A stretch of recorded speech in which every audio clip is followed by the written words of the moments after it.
So, hello mga mami, sisters, and mga ate. Workout tayo ulit ngayon.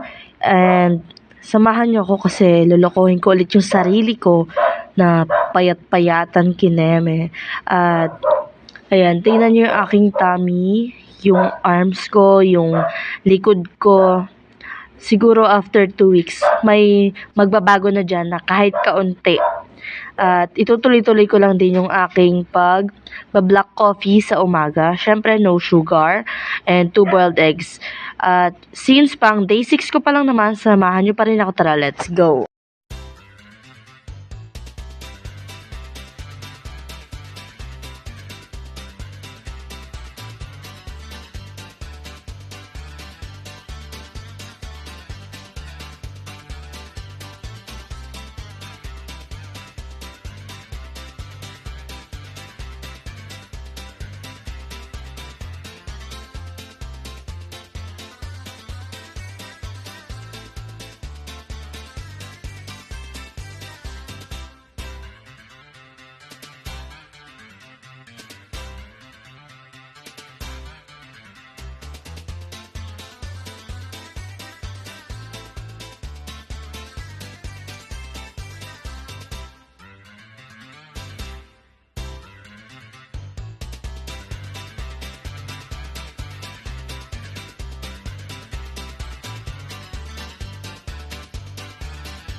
Ayan guys, tapos na ako sa aking pag-workout.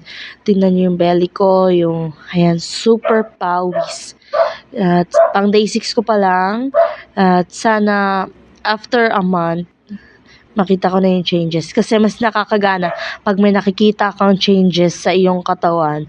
Kasi worth it yung iyong pagpapapawis. Kaya dapat magtuloy-tuloy lang at huwag kalilimutan na mag-diet.